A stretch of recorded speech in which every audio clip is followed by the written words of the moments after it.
गुड़गांवा की 36 बिरादरी की चौधरी की पगड़ी को कभी नीचा नहीं होने देंगे। इस पर कभी आप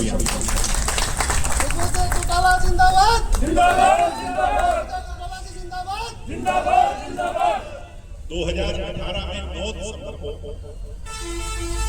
इंडियन नेशनल लोकदल से अलग होने के बाद जननायक जनता पार्टी बनी और जेजेपी ने एक साल में 10 सीटें जीतकर और 16-17% वोट हासिल कर दुष्यंत चौटाला के मार्फत लोगों का विश्वास हासिल किया।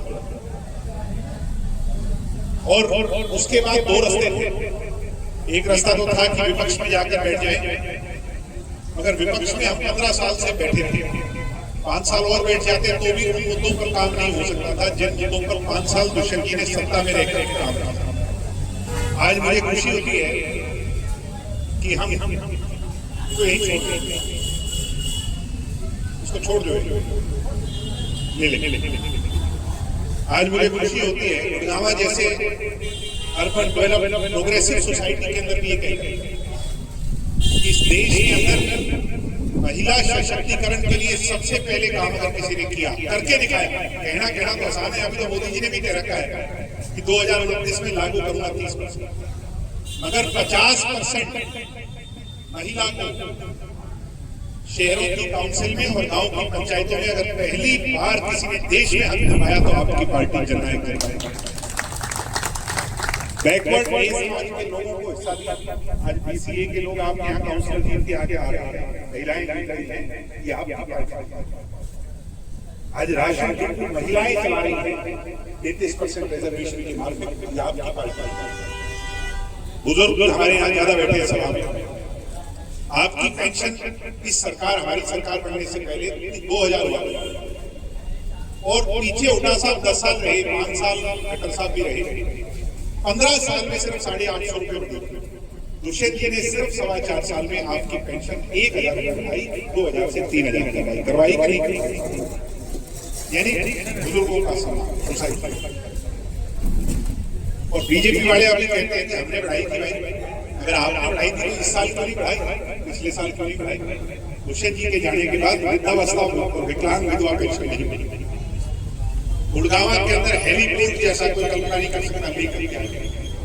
जो कंपनी वर्ल्ड की सबसे बड़ी बैटरी मैन्युफैक्चर करने वाली कंपनी गुजरात चली गई, उनसे संघर्ष कर लड़ाई लड़कर सोना आईएमए के अंदर उसे स्थापित करवाने का काम किया, जो आने वाले समय में 30,000 से ज्यादा नौकरियां चलने वाली।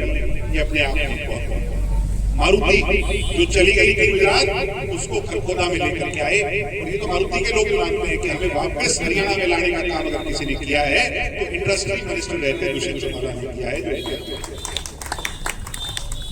किसान यहाँ जो शायद डायरेक्ट खेती ना करते हो, है तो किसान ही समाने साथ किसान के लिए वो काम किया जो आने वाले समय में याद आएगा। हम जो अपनी फसल का भुगतान करवाते थे किसान, वो आरटी के माध्यम से पेमेंट होती है।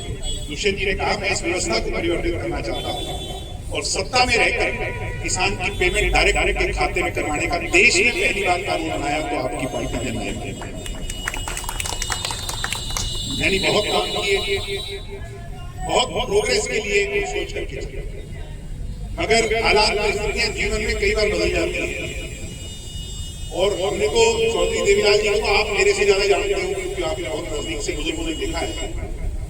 उन्होंने कभी हार नहीं मानी, उनके साथ बहुत बार धोखे हुए, बहुत जीवन में संघर्ष आया, कभी पीछे मुड़कर नहीं गए और उन्हीं से हम सीखे हैं।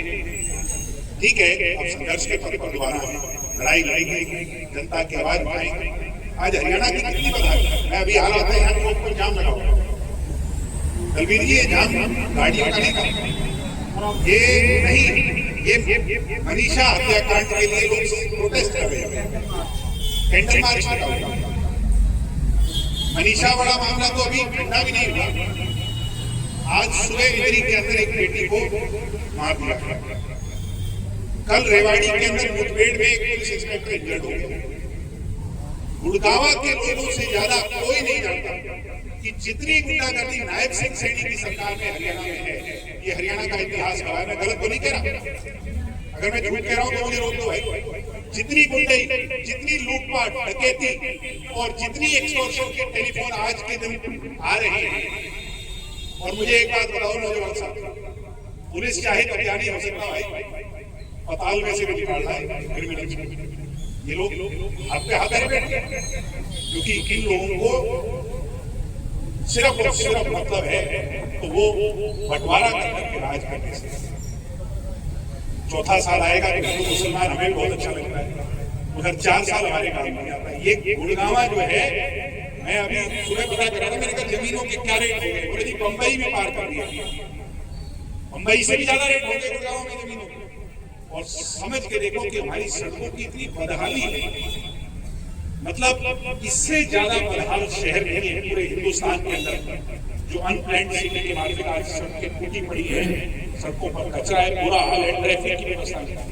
क्यों नहीं है? क्योंकि जिनको हिंदू मुसलमान के नाम पर वोट मिलते वो आपकी सड़कों को क्या खाक बनाएंगे, वो आपकी डेवलपमेंट को क्या खाक बनाएंगे। इसलिए आपने ये सोचा कि भविष्य में कुछ लोग हमें भी कह देते हैं बीजेपी के साथ चलेगा, अरे तो क्या करेंगे बीजेपी के साथ? आप इतिहास दीन बंधु सर छोटू राम ने भी अंग्रेजों के साथ शामिल होकर के किसानों के फैसले करवाए थे कि नहीं करवाए? अगर हम बाहर बैठे रहते तो यही जनता या जो विरोधी है वो ये कह देता इनके पास तो मौका था, भैया चुप गए। कम से कम आज भाषण देकर आप लोगों को वो गिरवा तो काम पा रहे हैं। दुष्यंत चौटाला ने क्या किया, और एक भी दाग नहीं आपके, एक भी दाग। जो लोग कहते थे तरह तरह की बातें, आज कोई नहीं, क्योंकि सबको पता है इनका एक ही टारगेट था, कांग्रेस और सब पार्टियों का, कि इसको आगे नहीं बढ़ने। दुष्यंत को तो एक मौके रोक लिया, मगर संघर्ष कर आपके बलबूते, आपके आशीर्वाद से अपने खड़े बढ़ेंगे, फिर लड़ाई आगे बढ़ेंगे। इन बातों की कोई चिंता नहीं, इसलिए आपका साथ मिले, भविष्य में पार्टी मजबूत हो। अभी तो बहुत लंबा अर्सा, मुझे कोई कहने लगा बावड़े हो रहे हो यार, अभी तो 4 साल है, मगर मैं ये समझता हूँ आज लगेंगे तब 4 साल के अंदर इनसे लड़ने लायक, और इनसे लड़ भी ये बीजेपी सकती है। हुड्डा पर तो ईडी सीबीआई के बहुत मुकदमे हैं। इस बारी बड़ी लहर थी हुड्डा साहब, विवाद नहीं बनी, क्यों नहीं बनी? क्योंकि सब जानते हैं कि कांग्रेस की टिकटें बीजेपी के दफ्तर से दिलवाई गई, और जहाँ कांग्रेस जीत रही थी वहाँ 2-2 निर्दलीय उम्मीदवार बीजेपी ने कांग्रेस के खड़े करवा दिए और उनको हरवाया कि नहीं? हरियाणा में शैलजा की इज्जत नहीं हुई, नहीं तो 13-14% दलित वोट कांग्रेस पे चढ़ा था। यानी इनने तो घरवाई लक्ष्मी के ठोकर मार दी, बीजेपी तो चली जाती। इनसे लड़ हो सकता है जो व्यवस्था से टकराने की क्षमता रखता है। चौधरी ओम प्रकाश चौटाला ने, अजय सिंह चौटाला जी ने 10-10 साल की सजा 3,206 बच्चों को नौकरी देकर गले में हार पहनकर मांगी थी, और कभी भी उस बात के लिए चिंता नहीं। और हम भी आपको ये वचन देते हैं कि हरियाणा के इश्यूज और गुड़गांव के इश्यूज पर कॉम्प्रोमाइज नहीं करेंगे, इन लोगों से लड़ाई लड़ेंगे, ईंट से ईंट बजा करके सरकार से आपकी व्यवस्था। बातें बहुत है, अभी आगे और बात। और तलवीर जी बहुत लेट है, इसके माफी आप, मगर आप लोगों ने इतनी पेशेंस दिखा करके लंबे समय तक इंतजार कर करके जो यहाँ पर हमारा हौसला अफजाई किया है, आपका बहुत बहुत धन्यवाद। जय हिंद, जय भारत, जय जय।